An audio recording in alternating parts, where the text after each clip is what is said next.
Good morning बच्चों। बच्चों, आज हम काव्य खंड के 7 चैप्टर जयशंकर प्रसाद का जीवन परिचय पढ़ेंगे। तो जयशंकर प्रसाद बहुमुखी प्रतिभा के धनी जयशंकर प्रसाद का जन्म 1890 ईस्वी में काशी के प्रसिद्ध वैश्य परिवार में हुआ था। प्रसाद जी के पिता देवी प्रसाद स्वयं साहित्य प्रेमी थे। इस प्रकार प्रसाद जी को जन्म से ही साहित्यिक वातावरण प्राप्त हुआ था। प्रसाद जी ने बाल्यावस्था में ही अपने माता पिता के साथ देश के विभिन्न तीर्थ स्थानों की यात्रा की। कुछ समय बाद ही इनके माता पिता का निधन हो गया। ऐसी अवस्था में प्रसाद जी के देखभाल का भार उनके भाई शंभू रत्न पर आ गया। उस समय प्रसाद जी क्वींस कॉलेज में 7वीं कक्षा में पढ़ते थे। इसके पश्चात उनकी पढ़ाई का प्रबंध घर पर ही कर दिया गया। प्रसाद जी ने घर पर ही हिंदी, अंग्रेजी, उर्दू और फारसी की शिक्षा प्राप्त की। दुर्भाग्य से 17 वर्ष की अवस्था में उनके भाई भी इस संसार से चल बसे। भाई की मृत्यु के पश्चात जयशंकर प्रसाद जी पर समस्त परिवार का भार आ पड़ा, परंतु प्रसाद जी ने आर्थिक चिंताओं में घिरे होने पर भी साहित्यिक सृजन से मुंह नहीं मोड़ा। क्षय रोग से ग्रस्त होकर 15 नवंबर सन 1937 ईस्वी को काशी में प्रसाद जी का निधन हो गया।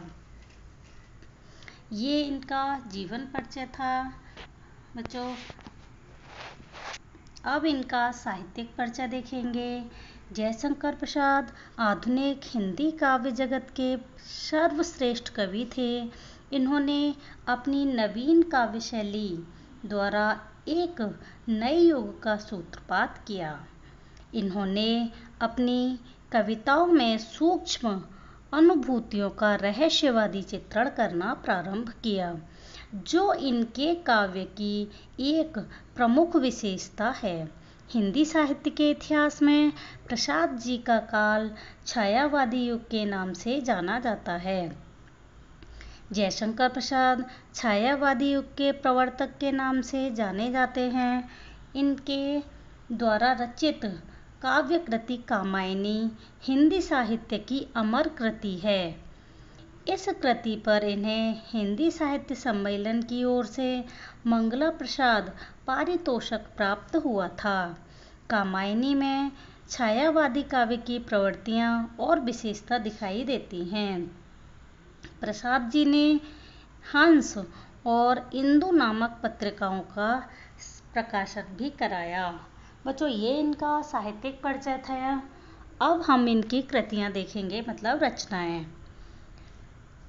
तो इन्होंने काव्य में क्या लिखा था? कामायनी है, आंसू, झरना, लहर, चित्राधार, प्रेम पथिक, है ना। नाटक स्कंदगुप्त था इनका नाटक, चंद्रगुप्त था, ध्रुव स्वामिनी, राजश्री आदि थे। कहानी संग्रह में आकाशदीप, छाया, इंद्रजाल और आंधी।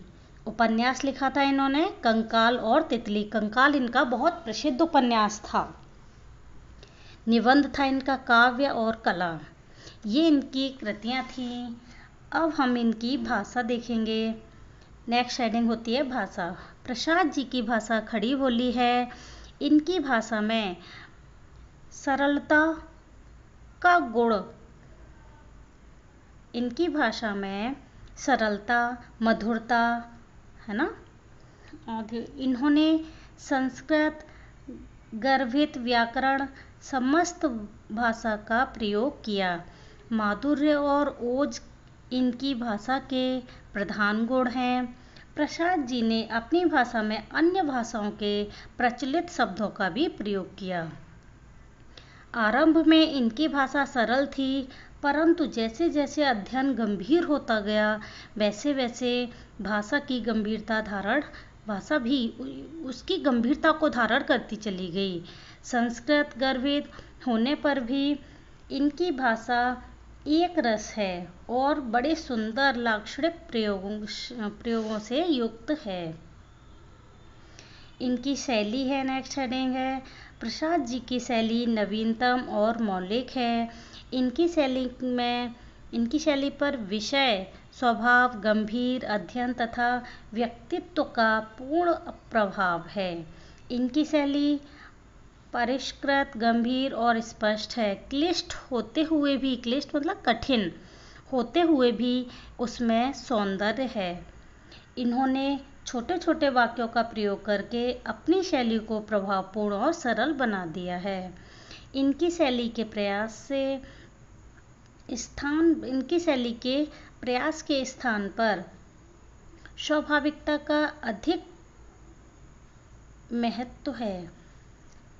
इनकी शैली में व्यंग्यात्मकता, लाक्षणिकता, है ना, चुटकीलापन, ओजस्विता, संवेदनशीलता आदि गुणों की छटा दर्शनीय है।